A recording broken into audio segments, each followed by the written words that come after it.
Bonjour à tous, heureux de vous retrouver aujourd'hui, tout comme Muriel et moi qui vous saluent. Vous avez certainement envie de grand air et de campagne et aussi d'une plus grande liberté de circuler. Au cours des 3 derniers mois, l'Église au Québec et d'ailleurs partout dans le monde a semblé plus effacée en raison du respect des directives sanitaires qui lui ont été imposées. Nous avons vécu ces dernières semaines plutôt repliés sur nous-mêmes, ce qui nous a fait réfléchir sur nos liens avec notre prochain, sur la nature de l'Église et sur la mission de l'Église. La peur de la contagion, les gestes barrières, l'anxiété croissante, les discours polémiques sur la façon de gérer une crise, dans laquelle seul le probable était sûr, ont habité notre quotidien. Mais aussi nous avons été témoins et peut-être même participé à des gestes de solidarité et de reconnaissance exprimés de façon créative. La crise sanitaire est loin d'être terminée, mais nombreux sont ceux qui pensent déjà à l'après-Covid. Donc, toujours confinés dans nos bulles protectrices, nous sommes venus ce matin, virtuellement, nous déconfiner ensemble, non pas dans un même lieu, mais par contre dans un même esprit et dans une même parole. En effet, dimanche dernier, Stéphane a abordé avec nous ce récit de la Pentecôte où l'on voit l'Esprit Saint déversé sur les apôtres, qui par la suite s'adresse à la foule réunie, venue du monde entier, et où l'on voit chacune et chacun des auditeurs recevoir la bonne nouvelle de l'Évangile dans sa propre langue. L'Esprit qui souffle alors, comme un grand vent, n'est pas la parole de Dieu toute faite et prête à être dupliquée à des millions d'exemplaires. L'Esprit qui souffle ici est un esprit traducteur, un Dieu qui s'exprime dans la langue de chacun. L'Évangile, en effet, ne se répète pas, ne se photocopie pas, il se traduit de multiples façons, de façon nouvelles et inédites, de façon libre, sans le trahir. Aujourd'hui, un grand vent souffle sur ce confinement et sur ce déconfinement, qui fut aussi nécessaire que révélateur de la fragilité de nos certitudes. L'esprit de Pentecôte nous offre les prémices d'une Église dans laquelle on annonce un Dieu polyglotte, qui parle au cœur de chacun, dans la langue de sa culture, dans la langue de son contexte social, de son contexte familial, dans la langue de sa vie. Un Dieu qui n'est pas présent exclusivement dans nos églises de pierre, ni dans nos bâtiments localisés et identifiables. Même si nous attendons que les autorités sanitaires et politiques nous donnent l'autorisation de rouvrir nos lieux de culte, et quel plaisir ce sera alors de se revoir, sans doute pour un temps et avec des mesures d'hygiène et de distanciation bien encadrées, mais quel plaisir ce sera de se revoir. Mais la vérité, c'est que, en fait, selon les mots récents de l'évêque de l'Église épiscopale dans le diocèse du Missouri, Deon K. Johnson, l'Église, dit-il, l'Église n'a pas besoin de réouvrir parce que l'Église n'a jamais fermé. L'Église, c'est-à-dire ses membres, n'ont jamais été, selon l'expression, en pause.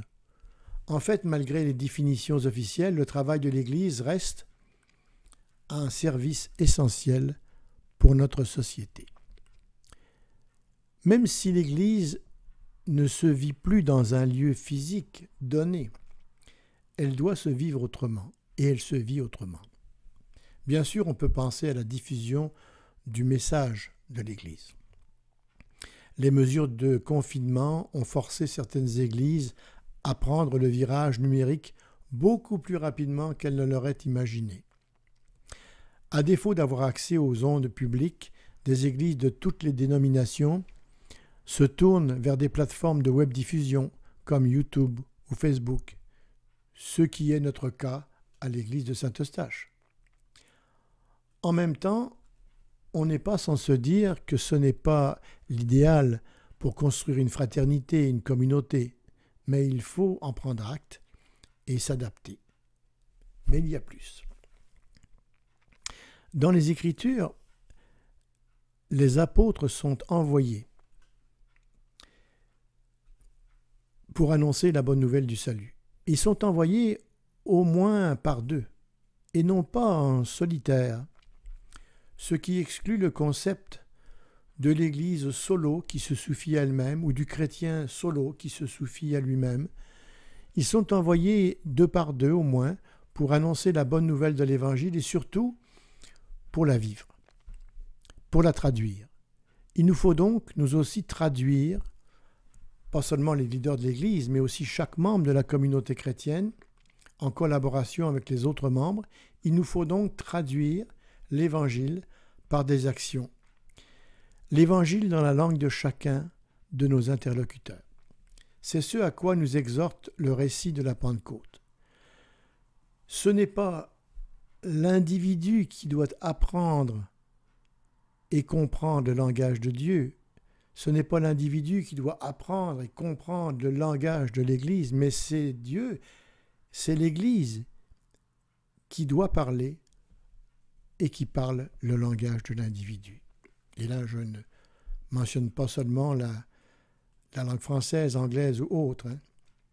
Vous savez, juste après la Pentecôte, la première église de Jérusalem a vécu des moments uniques et exaltants, comme nous pouvons le lire dans le livre des Actes au chapitre 2,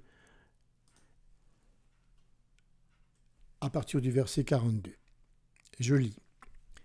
Dès lors, ils s'attachaient à écouter assidûment l'enseignement des apôtres, à vivre en communion les uns avec les autres, à rompre le pain et à prier ensemble. Tout le monde était très impressionné, car les apôtres accomplissaient beaucoup de prodiges et de signes miraculeux. Tous les croyants vivaient unis entre eux et partageaient tout ce qu'ils possédaient. Ils vendaient leurs propriétés et leurs biens et répartissaient l'argent entre tous selon les besoins de chacun. Tous les jours, d'un commun accord, ils se retrouvaient dans la cour du temple, ils rompaient le pain dans les maisons et prenaient le repas dans la joie avec simplicité de cœur. Ils louaient Dieu et le peuple tout entier leur était favorable. Et le Seigneur ajoutait chaque jour à leur communauté ceux qu'il sauvait. Ce texte peut nous laisser un goût de nostalgie d'une vie communautaire idyllique, mais aussi un objectif communautaire utopique et inatteignable à notre époque. Mais, comme le disait justement un écologiste récemment, l'utopie est simplement la vérité prématurée. Je vais le répéter. L'utopie est simplement la vérité prématurée. En fait, c'est quand l'Église primitive, comme groupe homogène et concentré à Jérusalem, a été dispersée à cause de la persécution, qu'elle a eu le plus d'impact à long terme sur la société de son temps, tout autour du bassin méditerranéen, c'est-à-dire du monde connu alors. Ainsi, en transposant à notre contexte présent, nous pourrions être amenés à penser que cette persécution pandémique a eu l'effet de nous disperser dans un sens physique, mais a eu aussi l'effet bénéfique de nous amener à repenser, à réactiver et à adapter sans trahir, c'est-à-dire à traduire véritablement le rôle et les actions de l'Église pour le monde d'aujourd'hui. Même si elle n'a plus pour un temps pignon sur rue, l'Église demeure donc intensément incarnée dans le milieu de vie de ses membres dispersés. La situation présente nous a peut-être amené aussi à des interrogations, à des doutes sur nos capacités de vivre le pendant et l'après. Comme Pierre, l'apôtre Pierre, retourné à ses filets de pêcheurs après la mort de Jésus et même après sa résurrection. Dans l'évangile de Jean, au chapitre 21, on retrouve Jésus. Peu après sa résurrection, on le retrouve à la fin d'un repas avec les disciples qui entament un dialogue inattendu entre Pierre et lui. Je vais lire dans Jean, chapitre 21, des versets 15 à 17. Après le repas, Jésus s'adressa à Simon-Pierre. « Simon, fils de Jean, m'aimes-tu plus que ne le font ceux-ci » ? « Oui, Seigneur, répondit-il, tu connais mon amour pour toi. » Jésus lui dit, « Prends soin de mes agneaux. » Puis il lui demanda une deuxième fois, « Simon, fils de Jean, m'aimes-tu » ? « Oui, Seigneur, lui répondit Simon, tu connais mon amour pour toi. » Jésus lui dit, « Nourris mes brebis. » Jésus lui demanda une troisième fois, « Simon, fils de Jean, as-tu de l'amour pour moi ?» Pierre fut peiné, car c'était la troisième fois que Jésus lui demandait, « As-tu de l'amour pour moi ?» Il lui répondit, « Seigneur, tu sais tout, tu sais que j'ai de l'amour pour toi. » Et Jésus lui dit, « Prends soin de mes brebis. » Merci Seigneur pour cette parole qui nous console, qui répond à nos interrogations, qui nous donne le courage d'avancer. Merci pour cette parole d'affection que tu as pour nous, cette exhortation qui nous dit « Prends soin de mes brebis. » Ainsi Jésus interpelle Pierre. « Simon, fils de Jean, m'aimes-tu » ? Et Jésus posera cette question 3 fois, à laquelle Pierre répondra, attristé par cette insistance et probablement un peu agacé aussi. « Seigneur, tu sais que je t'aime. » Et chaque fois, Jésus répondra, « Prends soin de mes brebis. » Ce texte nous rejoint aujourd'hui là où nous sommes, en cette sortie de confinement. Cette pandémie, période inédite de nos vies personnelles comme de nos vies en société, a confirmé mondialement de nombreux dysfonctionnements dont les prophètes modernes nous alertaient régulièrement depuis fort longtemps. Elle remet en cause des certitudes et des habitudes bien ancrées. Cela vaut aussi pour la vie et le témoignage souvent infructueux d'une Église, au sens institutionnel du terme, une Église réduite souvent à une bonne gestionnaire du religieux. Et tout cela nous conduit à repenser notre façon de faire et à repenser le présent, mais l'avenir aussi. Dans l'éditorial de l'hebdomadaire Réforme, Nathalie Linhart écrit « Cette pandémie a créé d'immenses interrogations, de très fortes attentes, de grandes promesses. Accouchera-t-elle d'une souris ?»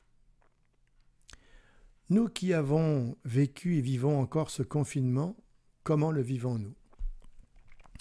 Nous qui sortons de ce confinement, comment allons-nous gérer cette sortie ? Le risque, c'est de se dissoudre dans l'action, de s'enivrer de liberté. Le risque, c'est aussi de se sentir paralysé, impuissant, devant les besoins autour de nous. Alors comme Pierre, lors de cet échange avec Jésus, nous pourrions nous sentir démunis devant cet appel du Maître à prendre soin des autres. C'est une période déstabilisante et peu rassurante pour Pierre qui s'annonce parce qu'elle oblige à une transition incertaine, mais néanmoins confiante. C'est une période déstabilisante et peu rassurante pour nous qui s'annonce à cette sortie de confinement parce qu'elle oblige à une transition incertaine et néanmoins confiante. Cependant, nous n'arrivons pas sans ressources dans notre confinement ou dans notre déconfinement. L'Esprit Saint, comme à la Pentecôte, l'Esprit Saint nous a été donné pour continuer ou mettre en œuvre notre appel. Le travail de réconciliation, de guérison, de bienveillance dans notre voisinage, dans notre environnement professionnel, dans notre couple, dans notre famille, reste un service essentiel. Le travail de prendre soin des aînés reste un service essentiel. Le travail de prendre soin des solitaires, des marginalisés et des opprimés reste un service essentiel. Le travail de prier les uns pour les autres, de nous porter dans la prière, de nous encourager dans la prière, reste un service essentiel. Le travail de mettre en place toutes sortes de chaînes téléphoniques et de moyens techniques pour rejoindre notre monde, prendre des nouvelles, reste un service essentiel. Le travail de parler vrai face au pouvoir, le travail de continuer de chercher la justice est un service essentiel. Le travail d'accueillir l'étranger, le réfugié et les sans-abri reste un service essentiel. Que nous soyons présents dans nos bâtiments ou que nous en restions loin. Notre bon berger nous invite à être sel et lumière là où il nous a placés et à vivre dans le monde concret dans lequel il nous place.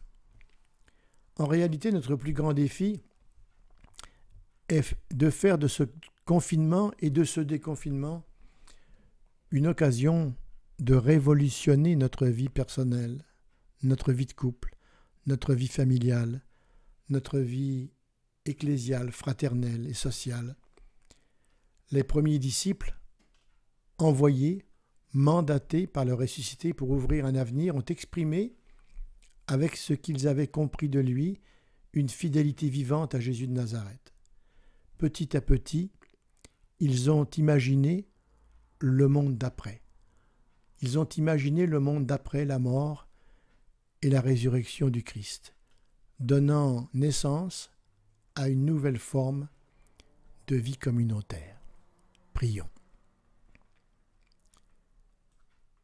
Seigneur, nous déposons entre tes mains nos peurs, notre anxiété, nos doutes résultant de ce confinement, mais aussi du fait d'entrer dans une nouvelle étape individuelle et communautaire et pleine de questionnements. À l'heure où la pandémie nous rappelle que nos vies sont étroitement liées les unes aux autres, Seigneur, nous te prions qu'en ce début de déconfinement, nous soyons soucieux de notre santé, mais aussi de la santé des autres, en respectant les mesures nécessaires pour éviter une nouvelle propagation du virus. Seigneur, nous te prions pour que cette épreuve, qui a été l'occasion de réfléchir à notre foi, à notre vie communautaire et à notre vie de chrétien à tout niveau, nous donne l'envie de nous engager davantage et concrètement à ta suite et au service des autres. Seigneur, nous te prions pour que le désir de communion et d'unité que nous ressentons nous permette de comprendre que nous avons tous un rôle concret à jouer dans cette unité et dans la nouvelle configuration de l'Église. Que ton esprit nous rende créatifs dans notre façon de penser, de gérer, d'adapter, de vivre notre vie individuelle, de couple, notre vie familiale, sociale et ecclésiale. Qu'il en soit ainsi. Et moi, je vous dis à très bientôt. Prenez bien soin des autres. Prenez soin de vous aussi. Au revoir.